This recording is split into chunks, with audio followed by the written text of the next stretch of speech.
Welcome to These Kids Can't Wait, discovering the world of rare disease. Welcome to These Kids Can't Wait.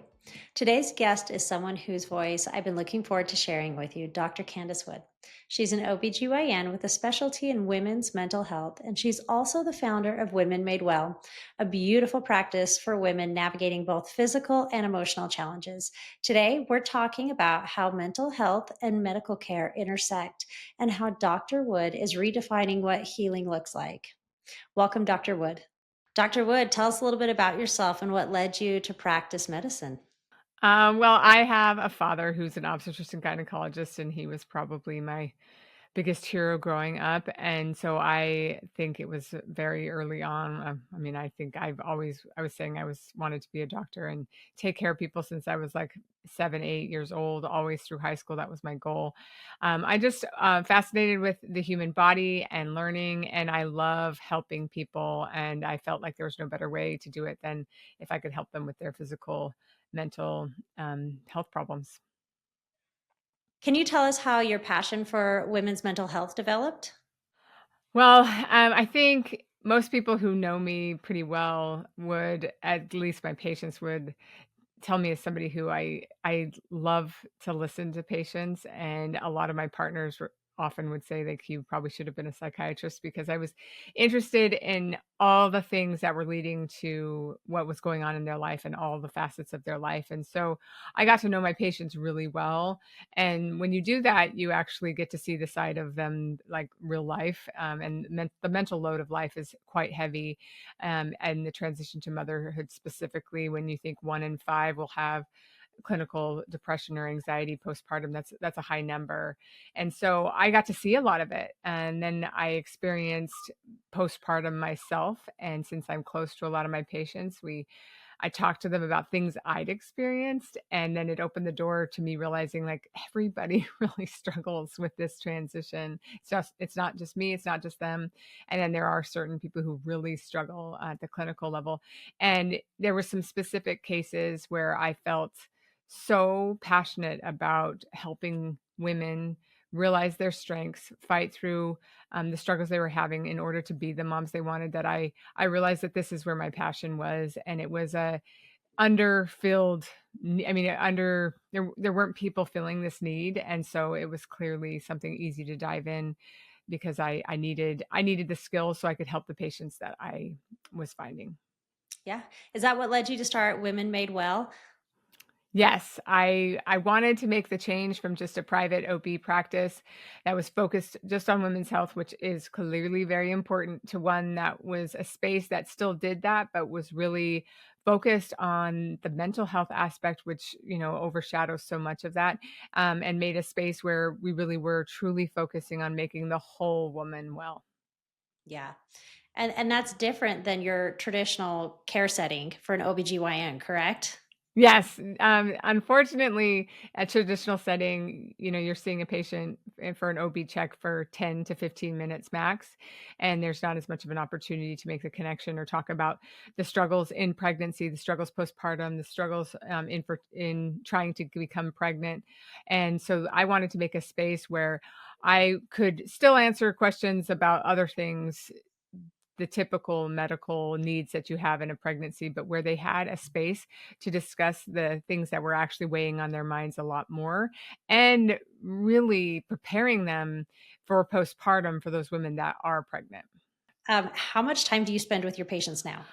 Well, every patient that is there to talk about the pregnancy, postpartum needs, it's a 40-minute appointment, every single one of them.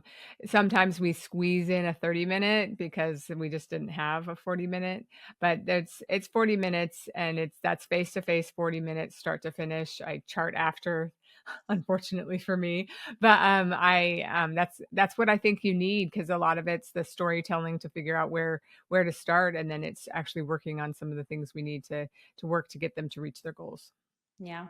And what do you hope women feel when they walk into your clinic? I think the absolute most important thing for them to feel is welcome and then heard. I think the biggest difficulty I hear with patients and why they struggle in their physician-patient relationship is that they didn't feel heard. They didn't feel like the doctor was actually an advocate for them or actually understood their needs. And so they didn't feel like they were in control of the situation. So I hope at Women Made Well that my patients really feel heard and they feel like I'm there as a partner in their health journey and to help them make the best decisions they can for their future and to reach their goals. I feel like that's so important because a lot of times when I go to a doctor's office or a clinic, I feel so rushed. And then I leave and I'm like, oh, I wanted to bring this up. Oh, I wish I had a little bit more time. So I think that is so important, especially when it comes to women's health and women's mental health. They need to feel heard and Yeah. and like their physician really cares about them. So Yes. And speaking to that too, a lot of the appointments you're going to are the same type of appointments. Several of my patients are going to where it's you're seeing somebody about a specialty, very very refined specialty for your child. And I tell my patients all the time, write all your questions down now because I know as soon as you're in front of that doctor's face, you're going to forget everything, and that's key because you need to be heard and you need to get your questions answered. exactly. So, what's the most common issue and concern you see women coming into your practice with? Is there something that you find yourself addressing over and over again? Well, since I opened Women Made Well, it was kind of announced my office to about 18 OB-GYN practices. And I think all those OB-GYNs were so happy whenever any of their patients had any mental health issue to have someone to send them to. But the most common is just the adjustment to motherhood, feeling like they've lost themselves or feeling depressed or anxious postpartum. That's probably the number one thing that I work with women about. Yeah. And do you see a rise in depression, more specifically postpartum depression? And why do you think that is, if you do? I definitely feel like I've seen it. And, we still quote that it's 1 in 5 to have postpartum anxiety or depression. I feel like it's definitely that common, potentially more just to different levels. I think it's significantly increased. One of the biggest reasons I think is because of social media. It is, one of my favorite quotes from Theodore Roosevelt is comparison is the thief of joy. And social media allows all of my moms to compare every single facet of their life as a mother to millions of people around the world. And it allows my moms to feel, we already don't feel like we're doing enough. Every single one of us moms always feels like there's something more we could do for our children. But then these women who are on social media see 1,000 more aspects than I even saw when I was first a mom, because you can see they have a better house. They went on better trips. They're taking them to private lessons. Look how cute their clothes are. They're putting bows on their daughter's hair. How did they even get those bows? And so it's just comparing yourself and constantly questioning your ability to meet the needs of your child. And it's it's really painful. But I think that's one of the reasons it's increased. So, how do you address that? What do you tell these moms? Well, I definitely encourage moms to see the difference of when they get off social media, to see the difference of how that makes them feel. And then we usually start with the basics of talking about what our children actually need and what actually makes a good mom, where your expectations come from. I think that's really important. And we talk about safe places to let our expectations come from. They really should only be coming from yourself, a trusted partner. I mean, if your a husband or partner is reasonable with their expectations and you've made those together, yeah, we can address those and use those as expectations. But when we're looking outside to friends, social media, or even sometimes parents for expectations that are unreasonable, it leads us to question ourselves. So really figuring out what the expectations are and then actually applying what your children actually need, which is very small. And I think, Erin, you've recognized this. Our kids need to be fed. They need to have shelter. They need to be changed. They need to sleep, and they need to be loved. And all of my moms, I have not yet met a mom. I have this blue couch, this velvet blue couch in my office, and I have not had a mom yet that sat on that couch that was not actually meeting and exceeding their children's needs. But it's rare for me. If I think I've had one woman who sat on that couch that actually gave herself, I always have them rank themselves 1 to 10, 10 being Mary Poppins, practically perfect in every way. I've had one mom give herself a 9 one time. Almost, it's always between a 2 and a 6. Almost always. And these are women who are meeting every single need of their child. So we kind of start there, and then we move to the specifics of what's robbing them from the joy of motherhood. I wish I had that confidence, the confidence of a 9. It Oh. might not have been the first time she saw me either. I might have, like, helped her earn that 9. I don't know that I've ever had somebody who said 9 as the first time I asked them that question. So you can get us there. That's good to know. Yep, Okay. yep, it's hard work. It's hard work, a lot of convincing. Perfect. When women come to you who are struggling emotionally or are working through a traumatic situation, how do you integrate emotional care into what's traditionally a very clinical conversation? We kind of already talked about this before, but do you give them like an emotional toolkit, and send them on their way? What's the first piece of advice you give them? Well, I think it's really important to recognize that, your emotional feelings do directly affect your physical findings, your physical health. And so I like to make sure they're given space for that. I think it's really important to recognize that emotions are necessary. You're not supposed to not feel sad. You're not supposed to not feel mad. You're not supposed to not feel cheated, frustrated, any of those things. We Emotions are important. You cannot feel joy if you have not felt pain, or the opposite. That's what makes those positive emotions so exquisite, is actually that we felt the opposite. So I think it's important for these patients to feel safe and have the space to feel those emotions and share them. And I make sure they know that these are good. It's good. My treatment is never to make you feel numb. Obviously not what I'm going for. But the importance, and science shows us that emotions are present and they rise, and if we don't feed them, they will fall. And so it's really what our goal is trying to get to a space where we're not feeding a negative emotion, but we're letting it rise and letting it fall and moving through it, and finding how the feelings in those emotions can be powered to help us reach our goals. And those are different for every patient depending on where those emotions are coming from. In respect to the moms that you're talking to, the families you're talking to, those are emotions that come from a really difficult diagnosis. And, so what is our goal getting through that? That's not something that's going to disappear. It's not something that's automatically going to go away. But the frustration or the sadness that we're feeling, letting it rise and letting it fall, and then letting it power us towards helping our children have reached the potential that they have, and us being their greatest advocates. So we'd be working on those types of goals and how we can deal with our emotions, but also use the power behind that to fuel our work towards our destination. Yeah, and kind of adapt to that, those situations. When dealing with rare disease, like you mentioned, and conditions that are ever progressing and worsening, what advice do you have for moms who are constantly living in an emotional roller coaster and trying to adapt to those changes in their children's health? It's so difficult. I've had the conversation with several moms who, one of mine has a baby that is the number 76 in the entire world that's ever had this. So the data on outcomes are limited at best. And so she literally has no idea what to expect for her child's life. So how do you adjust to that? How do you prepare for that? It's very difficult. And so I've read this fantastic book called Mindset that has nothing to do with children with rare diseases, but it's written by Dr. Carol Dweck, and it is basically a hypothesis that she presents that there are two basic mindsets, and one mindset helps you reach your potential, and one mindset keeps you pretty stagnant and will limit you. And that's the fixed mindset. And that's kind of believing that you're either good at something or you're not. And the growth mindset is believing that if you put in effort, get better and you'll be able to reach a higher potential. She proves in the book that a growth mindset, even if you start with less of strength in an area, will get you further and help you reach your potential. It's been a phenomenal book.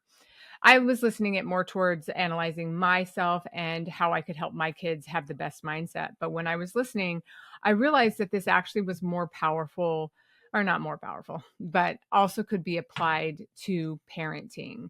And when I have a parent who, none of us know what's going to happen with any of our children, but when I have a parent who doesn't know what's going to happen to the health of their child the next day, or what the possibilities unfold for them just physically. Like, will they be able to ever walk?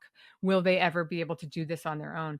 This growth mindset, I like to apply it to parenting in the fact that if you give yourself the grace to realize that as long as you're trying each day and that's all you know you have to do, you can do this. A lot of my parents are afraid of the unknown, which applies perfectly this scenario. Because even babies that do not have rare conditions, they change. You get used to something and then it changes. And you know this, Erin, from your firstborn. You thought you had it down, and then all of a sudden it's a different thing. And it can be very paralyzing because you just don't know what the next day is going to bring. But if you've seen, as I know all of my moms have seen, the growth that they have experienced from the first day of taking care of their baby to even 2 weeks out, they have changed as a mom. They understand things, they've learned things. And so if you embrace that, that's a growth mindset. And if you embrace that to your child's rare disease, where I don't know what tomorrow brings, but I know as long as I keep trying to adjust and change, and as long as I don't stop trying, meaning I don't stop putting in that effort, I will be prepared for it. And from my experience, and this is more like the coup de grace of all that I've learned with women in the situation of your listeners, is they are so much stronger than they ever crack themselves up to be. They rise to the occasion, and I'm going to try not to get emotional, but I can see these women's faces, and I can remember from the day that they shared the diagnosis to me and the fear. And then now, several of them, one in particular, her baby is home from the NICU on a trach, celebrated the first birthday. And I talk to her now, and like, she's the expert teaching me about how to care for a child like this.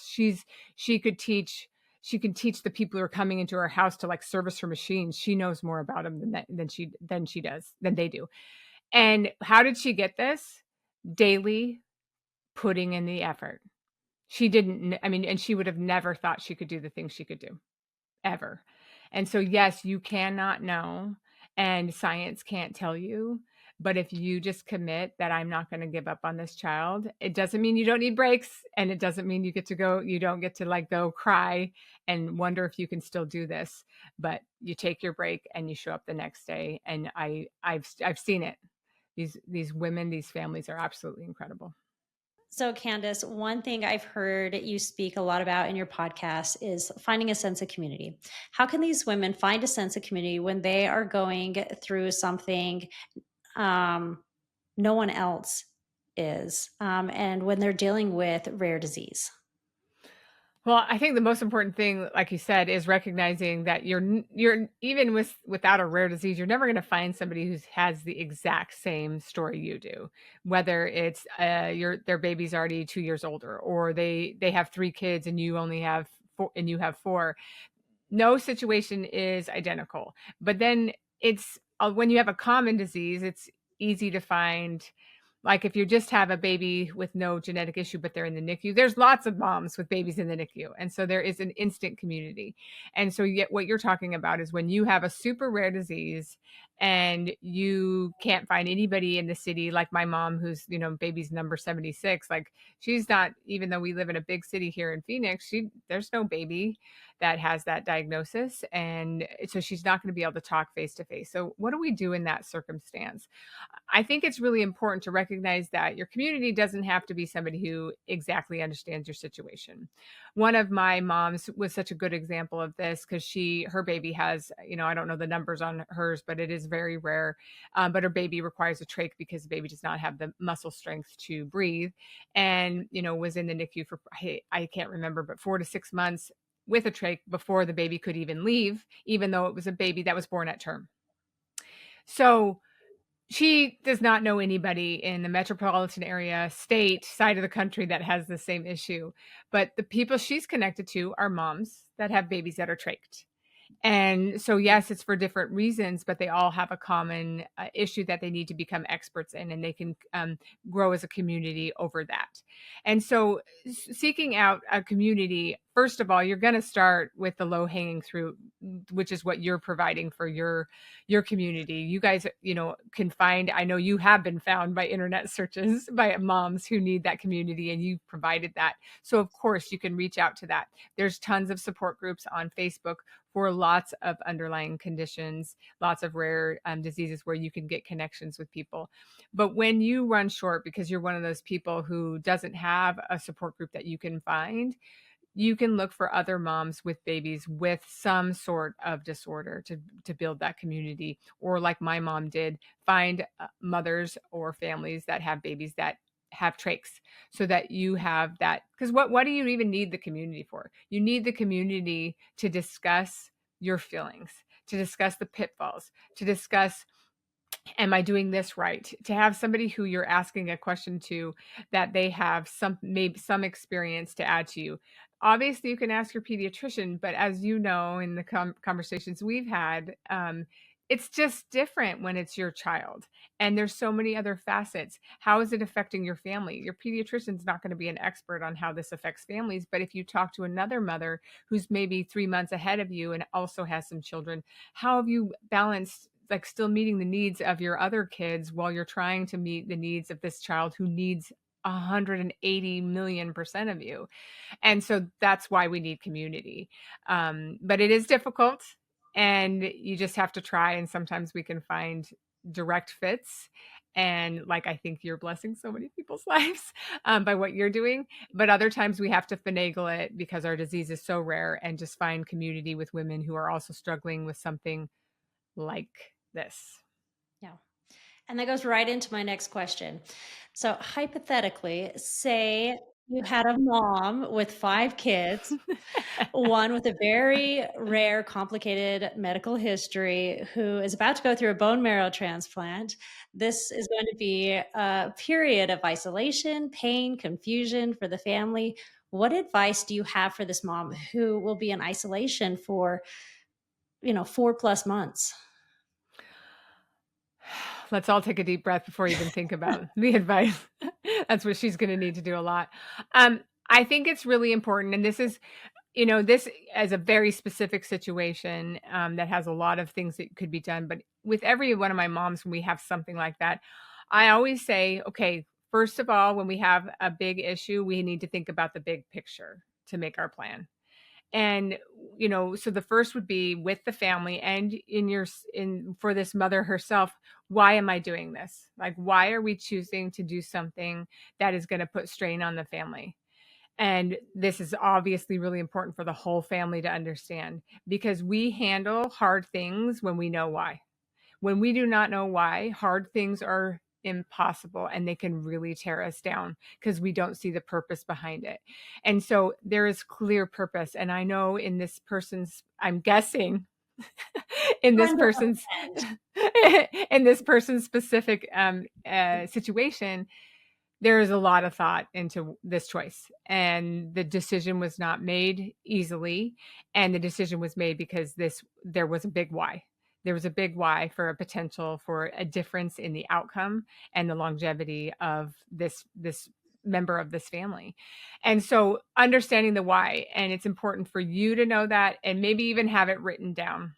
And Yeah. this is, coming up with, this is the family's mantra for this next 100 days. And this is the why we're doing this.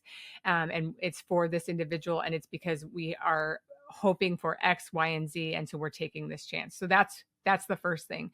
The second thing is, with that big overarching umbrella as to why, what's our plan in the middle? What are the ways that we're going to stay connected? If there is a separation between the family, how are we going to use the internet? Because again, I have lots of families who don't have family here, and they're going through hard times. How do we use the internet to keep those connections open? How do we, is this mom going to stay connected with her children via, she's going to call each of them every single day, or are they going to be confined together, and making those plans? What are going to be the most difficult things to be without during that time? Friends, connections to the outside world, etc. So what are the pressure points, and then addressing each of them. This mom, I'm sure, knows those 4 other kids, and even the one going through the treatment best, And so that mom probably knows what are the pressure points, and then trying to make a plan for each of them as best as you can. Then the most important thing that I tell every mom, every family, is you take one day at a time. And sometimes the best thing is to not try to imagine the whole experience because it's overwhelming. It's one day at a time. And I had a mom who was a very good friend of mine. Her husband was a very good friend of mine, and their daughter, at the same age my daughter was 18 months old, got diagnosed with a brain tumor. And they were over in Switzerland, away from family, but the medical care was great. There was a great center, so they chose to get her treated there. And because of her surgeries and then following radiation and chemotherapy, she was in isolation with an 18-month-old for month after month after month. And I know it was at least 3 or 4, so somewhat like what this mother we're talking about is going to endure. And I remember thinking, as I'm sitting there with my 18-month-old, who I'm trying to keep her still for an hour during a church meeting, of how this mom and was trying to keep her 18-month-old daughter comfortable when she's going through horribly painful things, entertained when she has a room with 4 walls, day after day. And I know that was her focus, but what about her? What about her needs in that moment? And so it's important, to take it one day at a time, and also to ask for your needs when you know you need a break, when you know you even need a second just to stay in the shower for 30 minutes, to ask for that break. Because as we all know, moms are the CEOs of the family. And so for everything to go well, our moms need to be well taken care of. And that mother is doing well, and her daughter is doing well as well, and I think turned 11 this month. Wow, that's awesome. I love that. I love everything that you just said. And you mentioned a mantra. Do you have a mantra that you love to share with your patients, or one that keeps you going? Oh, well, I think if you ask my patients, like, the most common thing I say is focus on what you've done, not what you haven't, because we do too much of that as women. I also make sure that they know, so they can pass this on to the other people in their life. Happy wife, happy life. And so when we are well taken care of, everybody in the family does better. And then I already said comparison is the thief of joy, which is one that we talk about a lot. Yep. One thing I tell my boys is we are stronger than life is hard. So this is something I can Yes. apply to myself now. Stronger than life is hard. Yes. So That is so true. awesome. Well, going back to your practice, what have you enjoyed most about Women Made Well or starting your own practice? Man, I think to be perfectly honest, there's a lot of things about starting your own practice that I've loved, but to be honest about what I have loved the most about this experience is what I've learned from women. I have had a lot of moments in the last, like, 5 years where I've been like, "My goodness, what is going on with society, with the world?"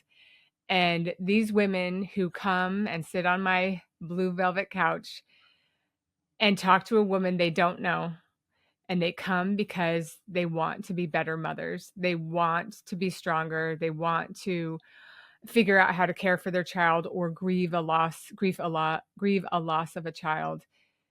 They are so incredible. And there were times when they will walk out of my office, or I'll shut the computer from a telehealth, and I will openly sob.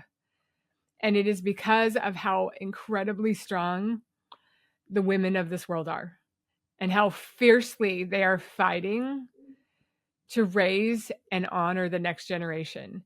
And it makes me honored that they trust me. It makes me stressed a little bit to make sure I'm helping them because they're putting their trust in me. But I think I had no clue. I had no clue the strength of women. And I mean, obviously, like, my whole career is in women. I think they're amazing, but I had no clue because I've gotten to be taken into the deep chambers of a lot of their souls and see a lot of the histories that they've been battling to come out of and to change generational problems. And that has been the greatest thing that I have experienced. And it has just made me even more driven to do more to make sure that these women are heard and given the chance and know that the work that they're trying to do is worth the effort they're putting into it, like so worth the effort they're trying to put in it. Yeah. What's been the most challenging part of running your own practice? The most challenging part is always just figuring out like the business side of things and trying to figure out how I can still keep the lights on, but just sit and talk for 2 hours instead of moving on to the next patient. And that's kind of been my problem for my whole career. I wish I'd say I can't even tell you. And if any of my patients are listening, they know that I've said I could spend the whole weekend with you and we would just love to like book a spot at the Phoenician and sit by the pool and talk everything out. But that's the biggest problem, and that's a good problem to have. Yeah. We should do retreats with Candice Wood and Women Made Well. I would Really, love I think that. we should. I would love that. I would love that. It would be incredible. Candice, what are the biggest links you see between emotional health and physical healing in women? Wow. They're so interconnected. I mean, and that's why a lot of patients come in with physical symptoms and we find that it's actually because of their depression or the anxiety, but they're real symptoms. And if you're out there, like your heart palpitations, they're real, and your stomach pain, it's real. But it can be brought on by emotional feelings that are just so intense. What are emotions, and especially anxiety and stress? Those are emotions we're having to get our body prepared to keep us safe. And so if we are constantly in an attack mode, we don't have time to heal. Our body doesn't have the energy. The effort in our body is not being put towards healing. It's being put towards keeping you alive and keeping you safe. And cortisol is running through, amping through your body. And so when we aren't doing well emotionally, our body doesn't have the capacity to heal physically. And so when we can get back to the baseline where we're in control of our emotions, again, I don't want emotions gone. I talk a lot about that with patients because they think when we're talking potentially about going beyond therapy and adding potentially medical therapy, patients are very scared that my goal is to turn them into a zombie or that they're going to lose emotion. And no, when you should be stressed, I want you stressed.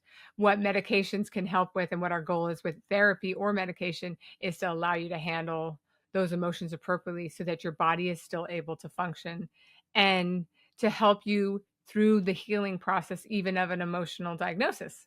That's a healing to allow you to emotionally move through it and be prepared to do what's needed to carry on after that diagnosis. Yeah. So, is there a situation, or have there been many situations where you've recommended medicinal intervention? Is that something you do a lot in your practice, or do you try and steer clear of that? Um, it's always patient driven. I think I'm super conservative as far as interventions go. I'm always going to go for therapy first, and especially in line with grieving and adjusting to diagnoses. There is a place for medicine, and it's a really big place. And I feel like I use it most when the symptoms, the depression, the anxiety are debilitating. It's keeping a mom, a family member, obviously mine's typically a mom, from being able to function at her most core duties.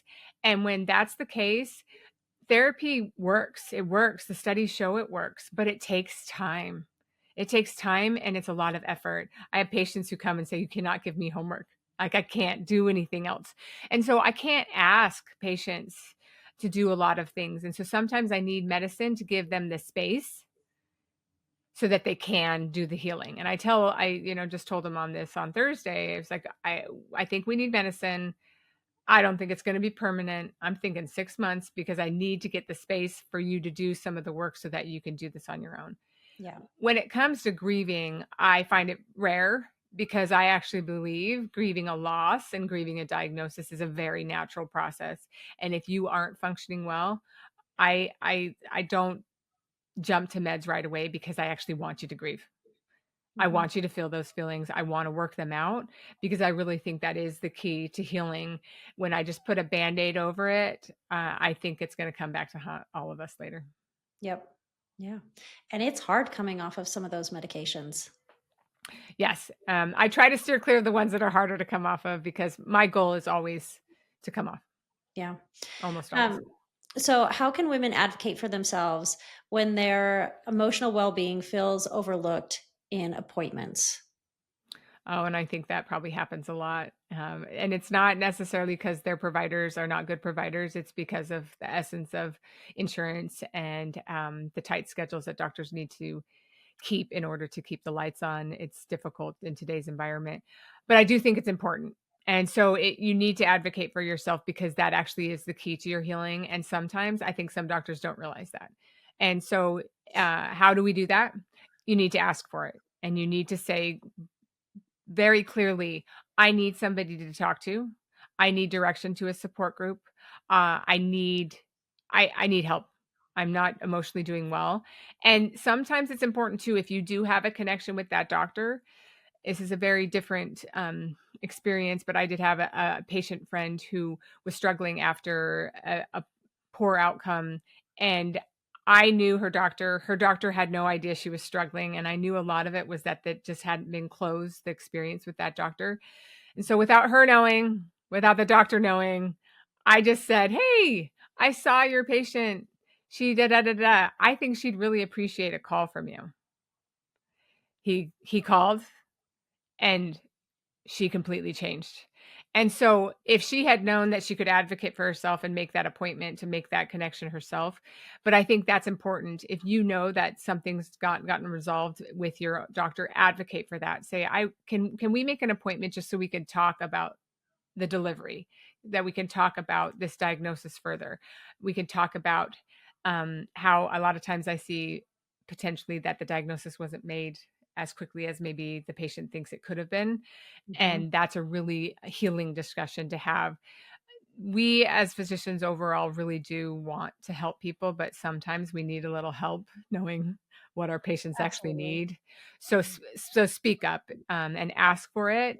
And if they don't have the answers, ask them to try to help you find them, and they usually have a staff member who can, like, be helping looking into social the things that the state offers, and also in Arizona, you're probably the best at this, but there are some great resources at PCH that help with fetal diagnoses that will connect you to the bigger and more specific things to your specific issue, and that's I've leaned on that a ton because we as physicians are not experts on all of the diagnoses that our patients come across, like, not possible, but Yeah. there are people out there that are.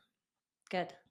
All right. And we have a lot of moms just in our rare disease community that are so good at that. And You? they're examples. No, no, I've learned from others. I watch them speak up and it gives me the courage to speak Good. up and handle situations differently. I'm getting better, but one mom in particular, she's so good at it. And anyways, so I admire a lot of the moms in our circle. So, Good. what are the Good. risks when emotional and mental health care are delayed?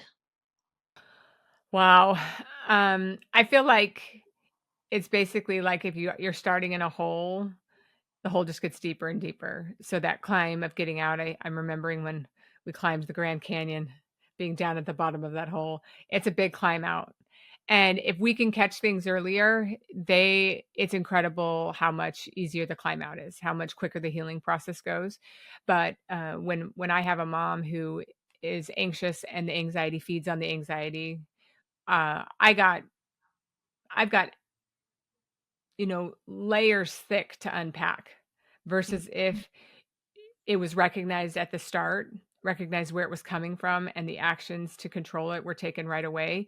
It's easy to unpack and it's an easier problem to fix. And it's the same thing with depression. And so, sometimes a lot of us believe that if I just give it time, I don't need to talk to somebody. I'll just keep waiting. Yeah, can that work? But most of the time when I speak to specific moms about that, it's a 2-year process where there's a lot of guilt about what they missed out on and the different level of a mother because of that they were for those children during that time because they weren't able to, function at the capacity that they usually do. And so and then the other thing is, honestly, it's miserable to live in those Mhm. circumstances, as yourself. There's no happiness, there's no joy, there's no peace. And so I really like, and that's one of the reasons why I'm trying to do so much with what I'm doing, because I want people to know how normal it is to struggle, and I want it within the grasp of everybody. That's again why the podcast and why I've tried to make a course so that people can have access to it, where it's hard for them to make the appointment, or potentially they don't have the money to pay for expensive therapy, that they can get that, reach out to it, feel like they're not alone, and start making progress before the hole gets deep and before they miss out on anything that they don't want to miss out on. Yeah. That mom guilt is real. It's real. Absolutely. Yeah. And that's why I love listening to your podcast. It's so encouraging and it has so many good gems of advice in there. So for those of you listening, it's called Women Made Well. If you haven't listened to it or hopped on, please do. It's so good. You're so kind, Erin. Yeah. Um, so a couple more questions before we wrap up. What advice would you give an advocacy group like ours trying to work more closely with patients and care providers? Wow. I think making sure, which I'm sure you have, that you're findable on the internet, because again, it's rare. And so, but that's for your specific disease. But I think getting out to on Facebook, Instagram, so it's easy to find. Your podcast is great.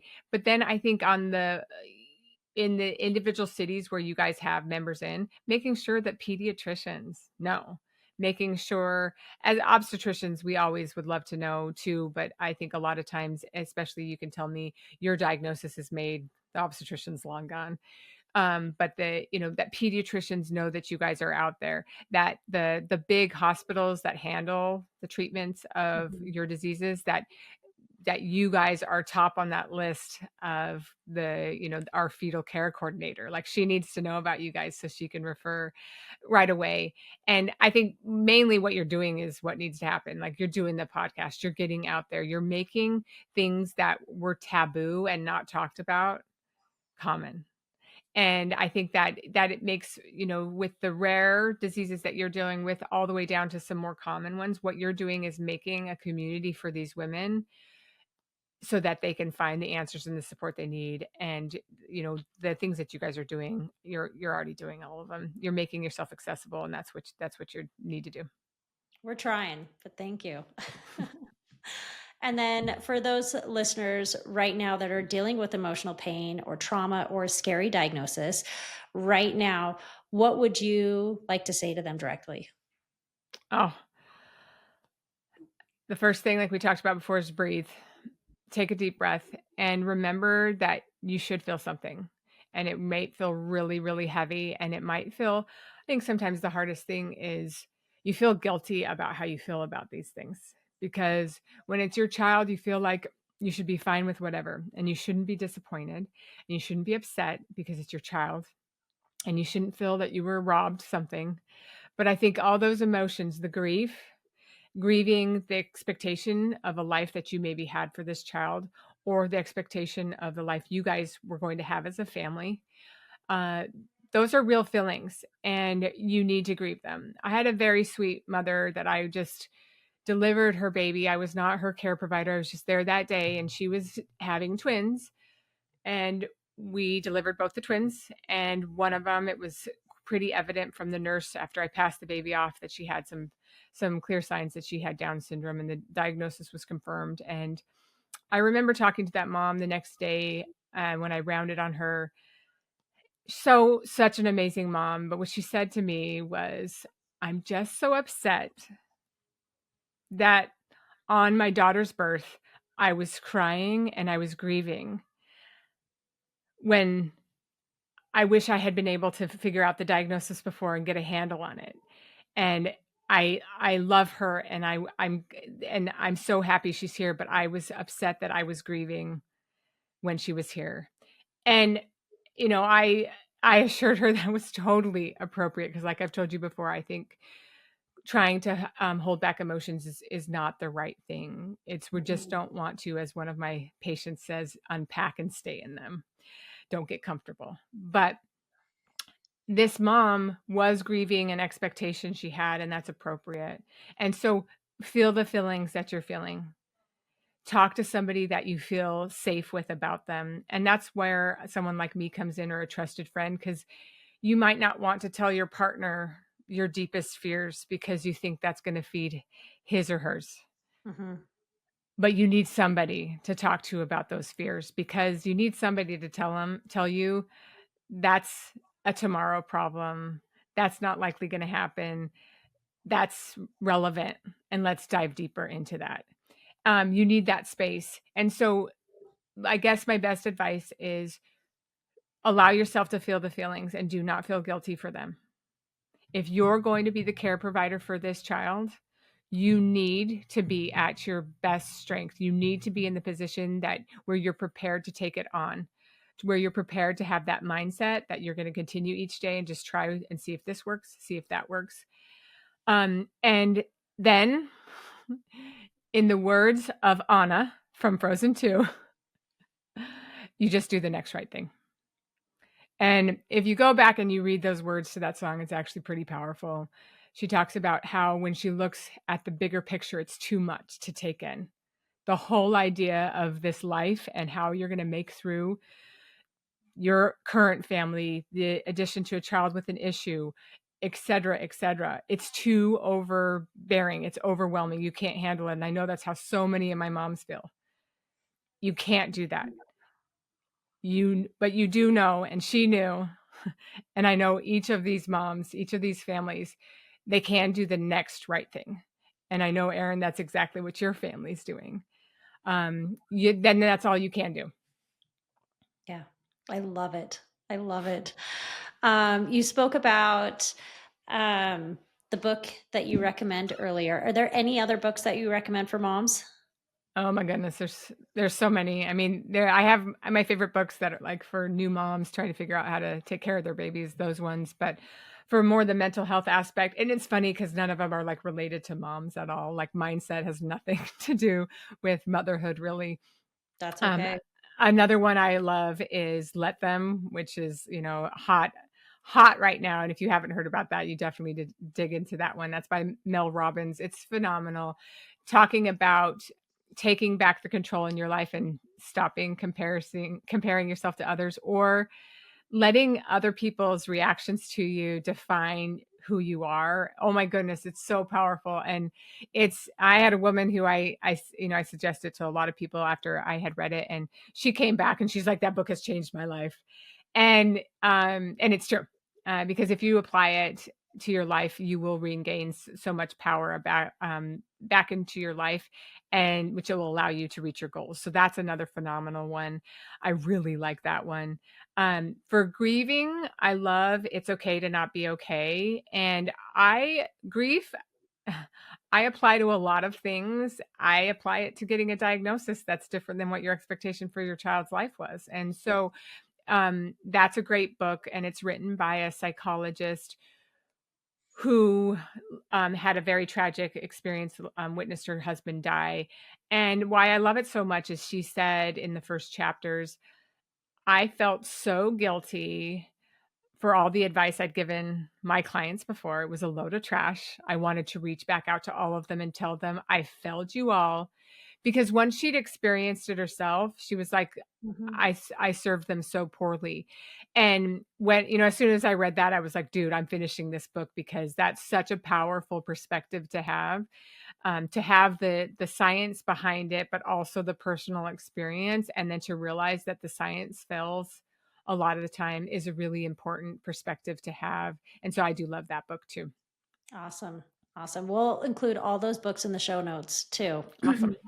Okay, one last question. Your guilty pleasure after a long day at the clinic. Oh my goodness. I just want to sit on the couch with my kids, and I wish, which it doesn't ever happen, that dinner just magically appeared. That hasn't happened yet, I hope, and it maybe if my husband listens to this podcast, it will. Yep. But yeah, I just love to be on the couch, and especially after a day in my clinic when it's a day dealing with difficult topics like what we're talking about today, or just difficult topics where mothers are really fighting to take care of the kids that they love, but they're really struggling. Like it's so healing for me to just like sit on the couch, let it go, and be with my own children, which I think the love and desire to serve them well is really the motivating force behind my whole life outside of their home, is because I just love them so much, and I want every mom to have that same experience, and I want every kid to feel that. Because I'm preaching to the choir, but that's the difference in Mhm. all the outcomes. A child that feels loved and safe and stable in a home, it makes all the difference for their future and their ability to achieve and reach their potential in this world. And it's like there is no greater honor I Yes. could ever have in this life than to be loved by my children and for them to reach their potential. No greater Absolutely. happiness could be given me. All right. Well, thank you so much for joining us today, Candice, and sharing your work and your mission with us. Women Made Well is exactly the kind of care that we wish every mom in the rare disease community had access to. For those of you who are listening, all the books that she mentioned will be included in the show notes, as well as her podcast and her website, everything on Women Made Well. And remember, whether you're advocating for your child or for yourself, these kids and these women can't wait. Thank you for joining us on These Kids Can't Wait. Every story shared brings us one step closer to awareness, advocacy, and action. If you've been inspired, please subscribe, leave a review, and share this episode. To learn more about the Lost Enzyme Project or donate to the cause, you can visit our website, Instagram, or Facebook page. Those links will be provided in the show notes below. Thank you again, and remember, these kids can't wait, but together, we can make a difference.